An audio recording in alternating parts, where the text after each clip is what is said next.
teman-teman yang terkasih, sebelum kita memasuki ibadah, marilah kita cermati panduan ibadah online berikut ini. Pilihlah tempat atau ruang yang nyaman, yang terhindar dari hal-hal yang dapat mengganggu keikutsertaan beribadah. Siapkan hati dalam doa sebelum mengikuti ibadah sambil tenangkan pikiran agar terfokus pada jalannya ibadah. Sedapat mungkin gunakan gadget atau media online yang hanya untuk mengakses link ibadah yang sedang berlangsung tanpa adanya gangguan dari hal-hal lain seperti panggilan telepon, notifikasi dari messenger, atau media sosial, atau panggilan telepon dan sejenisnya. Mengikuti ibadah sampai selesai, karena setiap bagian liturgi dari ibadah itu penting dan merupakan kesatuan ibadah yang utuh. Selama ibadah berlangsung, jagalah ketenangan dan ketertiban.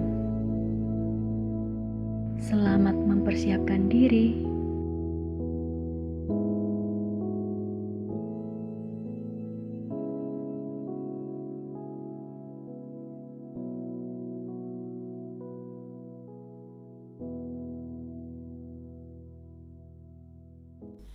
Shalom teman-teman yang terkasih, puji nama Tuhan kita dapat berkumpul lagi, kita dapat beribadah bersama dengan KPPM GKJW Jemaat Mojoarno. Ambil posisi yang terbaik dari teman-teman untuk kita bisa memulai ibadah bersama, kita bersekutu, kita menyembah Tuhan, kita mengucap syukur untuk seminggu ini kita sudah diberi kesehatan, kelancaran semuanya. Jadi mari kita untuk saat ini kita bersaat teduh. Mari kita memulai ibadah kita. Terima kasih Tuhan. Satu kemuliaan bagi nama Tuhan. Yesus. Siapkan hati kalian saudara-saudaraku. Mari kita puji bersama-sama berkat kemurahan.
di surga, ini kami anak-anak-Mu Tuhan, kami datang untuk berkumpul dan bersekutu Bapa.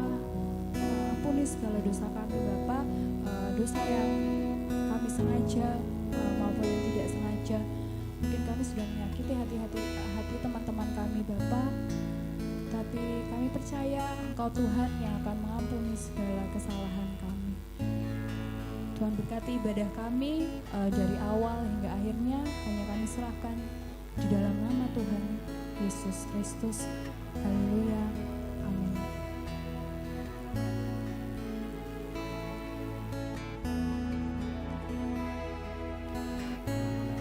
Mari kita siapkan hati kita lagi Tuhan untuk lebih dalam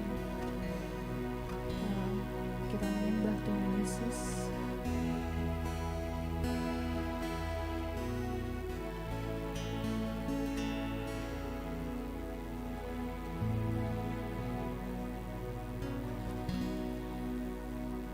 Hidupku mengenali firman-Mu,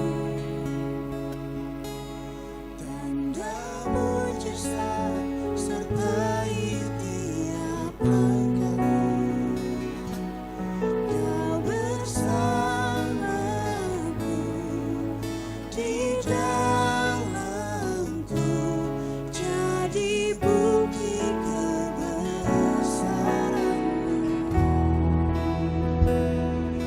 Mari kita pujikan bersama-sama. Kau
Selamat berjumpa kawan-kawan pemuda. Kita berharap kabar dari kalian semuanya selalu dalam berkat dan lindungan Tuhan dan senantiasa sehat sampai hari ini. Kawan-kawan pemuda, pada saat ini kita bersama-sama akan belajar merenungkan firman Tuhan sebagai bagian dari kehidupan kita sebagai umat Kristen. Mari kita siapkan hati sebelum kita merenungkan firman Tuhan dengan kita bersama-sama berdoa. Mari kita berdoa. Dimuliakanlah namamu ya Allah, Tuhan yang kami kenal dalam diri Tuhan kami Yesus Kristus. Terima kasih untuk setiap berkat yang telah Engkau berikan dalam kehidupan kami, penyertaan yang selalu kami terima, pemeliharaan yang begitu luar biasa, kasih setia yang telah Engkau limpahkan dalam kehidupan kami.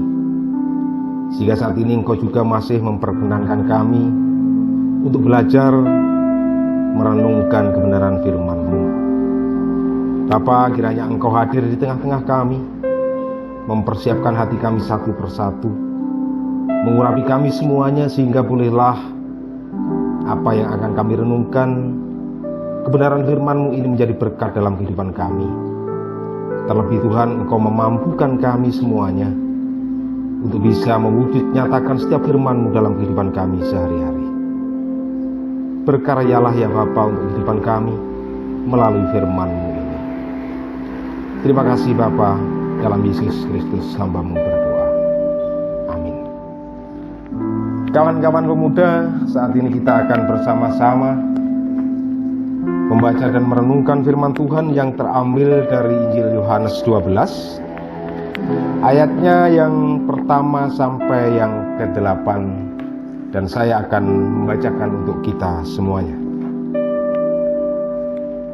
6 hari sebelum Paskah, Yesus datang ke Betania, tempat tinggal Lazarus yang dibangkitkan Yesus dari antara orang mati. Di situ diadakan perjamuan untuk dia, dan Marta melayani. Sedang salah seorang yang turut makan dengan Yesus adalah Lazarus. Maka Maria mengambil setengah kati minyak narwastu murni yang mahal harganya, lalu meminyaki kaki Yesus dan menyekanya dengan rambutnya. Dan bau minyak semerbak di seluruh rumah itu. Tetapi Yudas Iskariot, seorang dari murid-murid Yesus yang akan segera menyerahkan dia, berkata, "Mengapa minyak narwastu ini tidak dijual 300 dinar dan uangnya diberikan kepada orang-orang miskin?"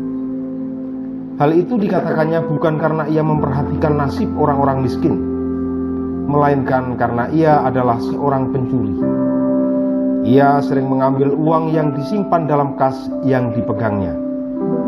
Maka kata Yesus, "Biarkanlah dia melakukan hal ini mengingat hari penguburanku.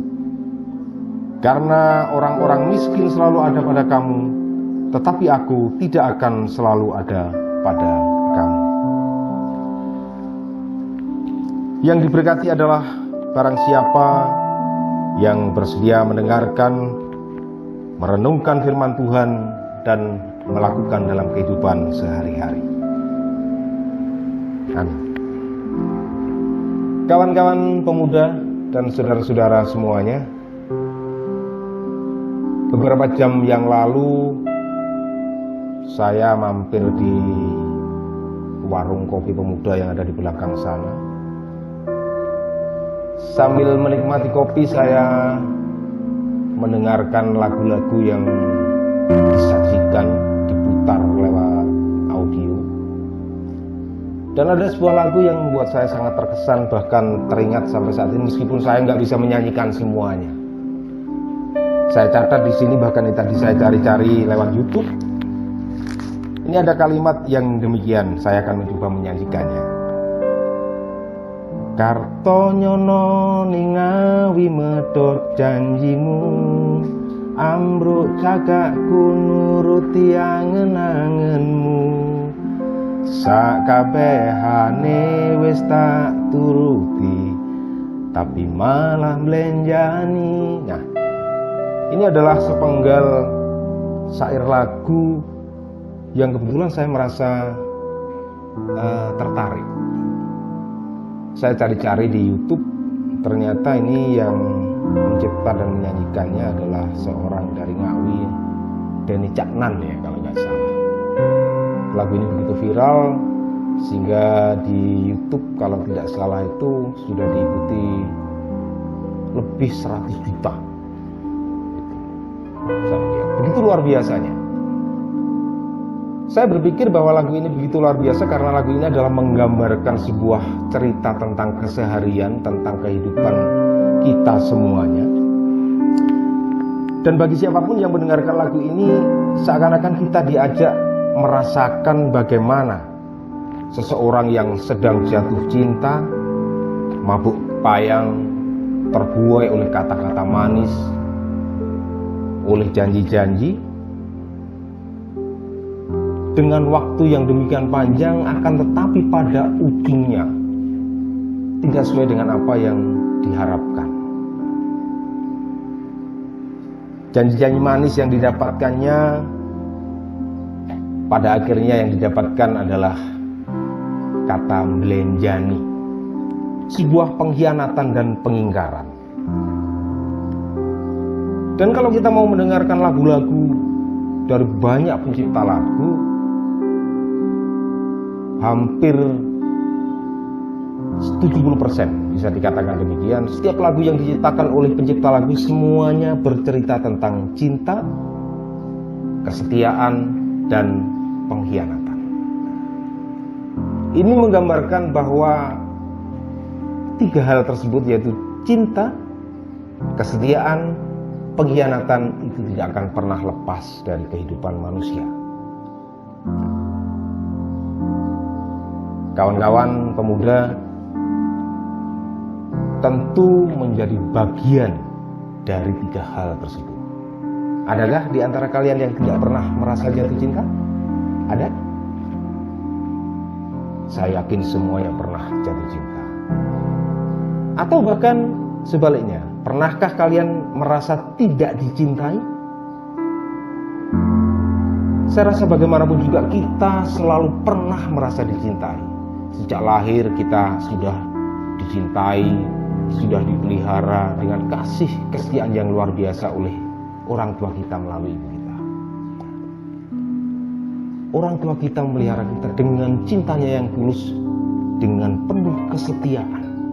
Ada komitmen di dalam cinta itu yang dilakukan. Atau bahkan kita, kalian, menjadi bagian dari sebuah pengkhianatan. Siapa tahu?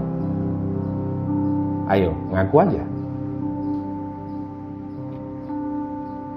Atau justru kalian juga pernah sakit karena dikhianati.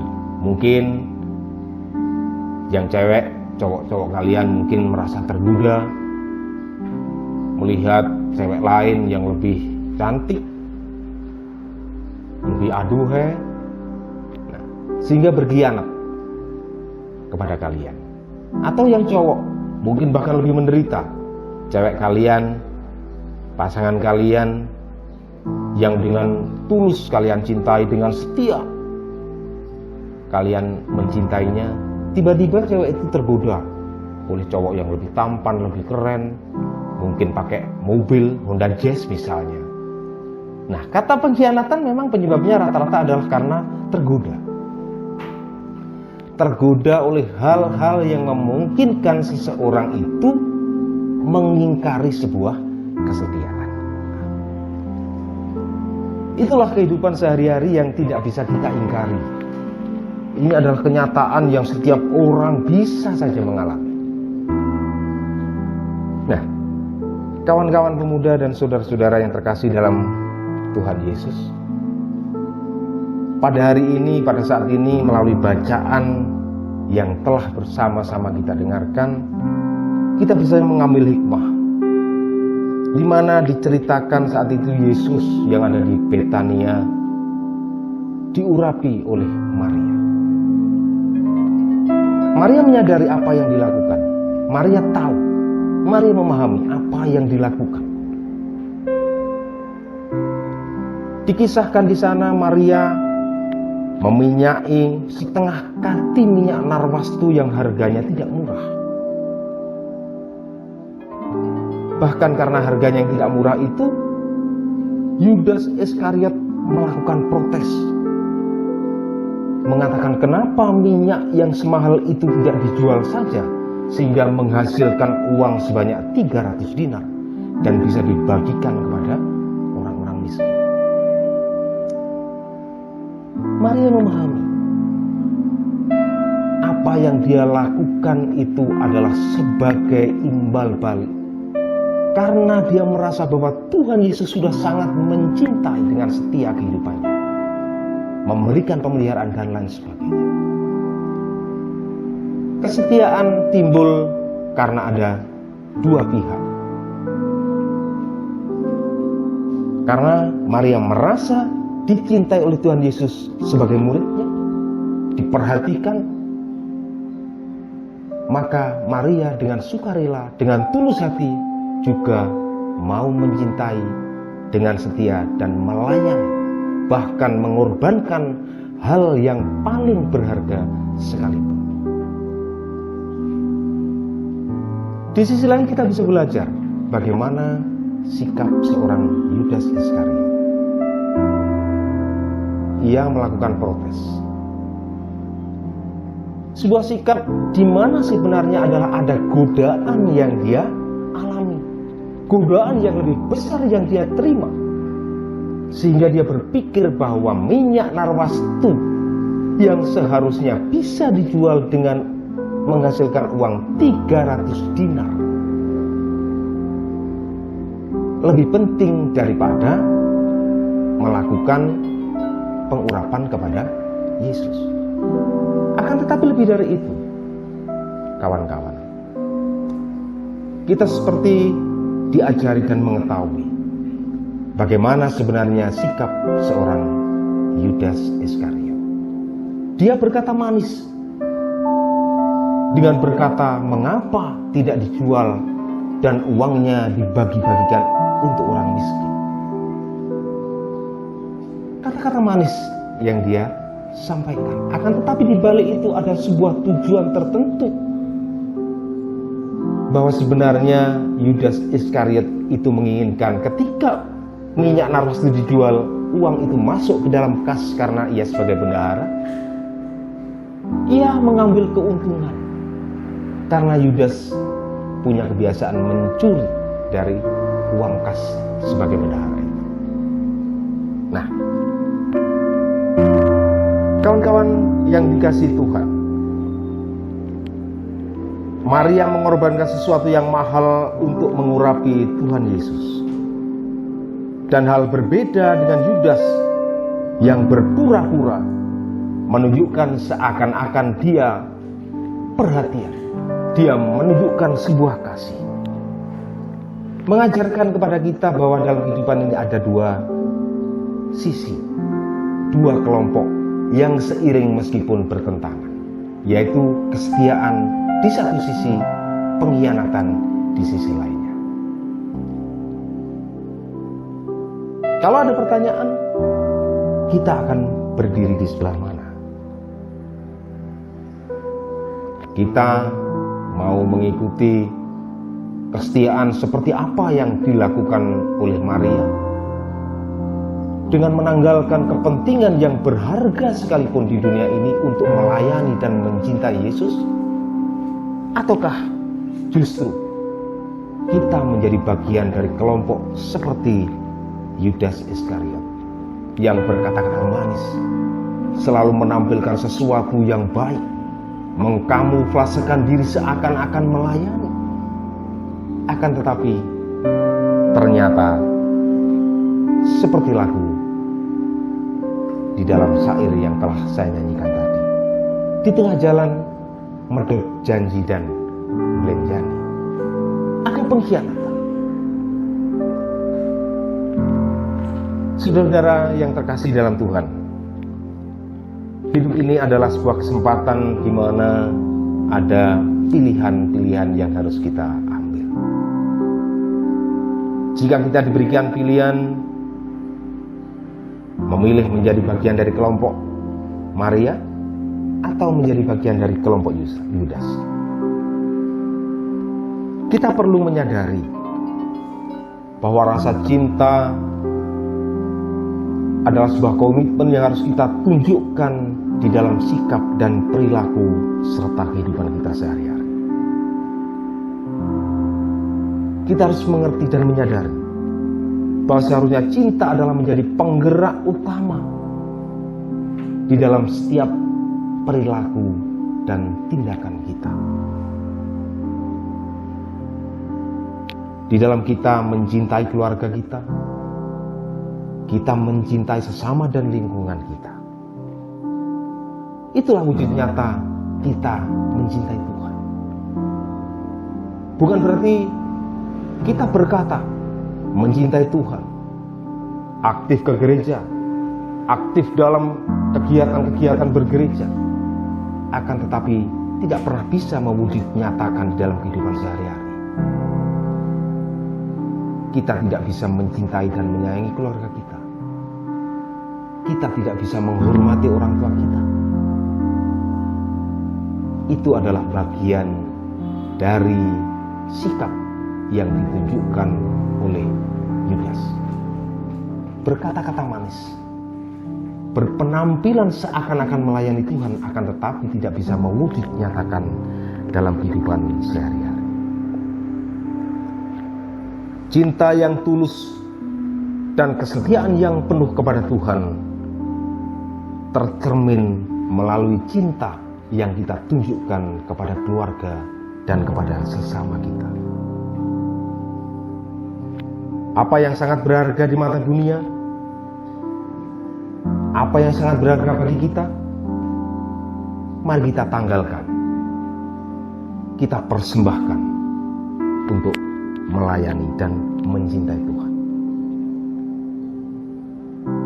Kawan-kawan pemuda dan saudara-saudara yang terkasih dalam Tuhan, saat ini kita masuk dalam pembukaan bulan keluarga. Mari kita implementasikan. Mari kita melihat diri kita masing-masing melalui bacaan yang telah kita renungkan bersama-sama. Sudahkah kita bisa mencintai keluarga kita? Sebagai anak, sudahkah kita bisa menghormati orang tua kita? Sebagai bagian dari keluarga, apabila kita sudah punya pasangan, sudahkah kita bisa mencintai, menyayangi pasangan kita? Karena dari situlah tercermin bahwa cinta Tuhan Yesus bisa diwujud nyatakan. Ketika kita bisa menghormati orang tua kita, ketika kita bisa menyayangi pasangan kita, ketika kita bisa mencintai, melayani dan menyayangi sesama kita, itulah cerminan bahwa kita sebagai orang-orang yang benar-benar mencintai Tuhan Yesus. Mencintai Tuhan Yesus bukan berarti kita harus mati untuk Tuhan. Akan tetapi kita bisa mewujud nyatakan kasih setia Tuhan di dalam kehidupan sehari-hari. Dan mari kita wujudkan di dalam keluarga kita melalui bulan keluarga ini, sehingga keluarga kita menjadi bagian dari berkat bagi sesama kita. Dan dari situ nama Tuhan akan semakin dimuliakan. Tuhan Yesus akan selalu memberikan kemampuan dan memberkati kita semuanya. Amin.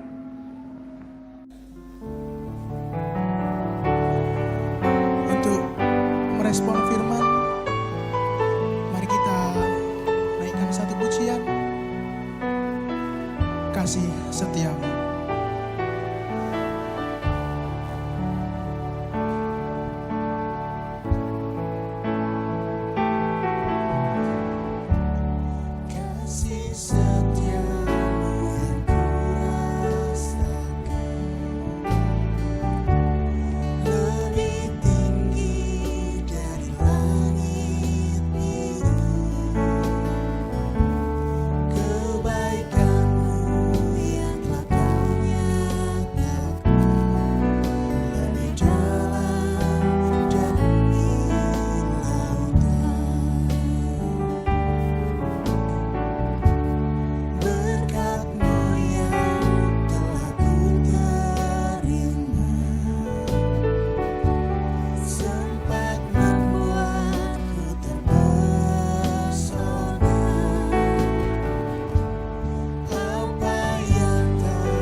Bagi teman-teman yang rindu untuk mengumpulkan persembahan, bisa mengumpulkannya lewat rekening yang ada di bawah ini. Terima kasih.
Baiklah, mari kita bersama-sama masuk dalam doa syafaat. Bapa kami yang di surga, kembali kami bersujud di hadapan-Mu mengucap syukur karena Engkau telah memperkenankan kami untuk belajar dan mengambil hikmat dari firman-Mu. Tuhan, kiranya kuat kuasa-Mu memampukan kami untuk bisa mewujud nyatakan setiap firman yang telah kami terima di dalam kehidupan kami sehari-hari. Cinta dan kasih serta kesetiaan yang daripada-Mu, biar bisa kami lakukan, bisa kami wujud nyatakan di dalam keluarga kami, bahkan kepada sesama kami. Sehingga dengan demikian Tuhan, biarlah hamba-Mu ini Engkau jadikan sebagai bagian berkat bagi setiap orang.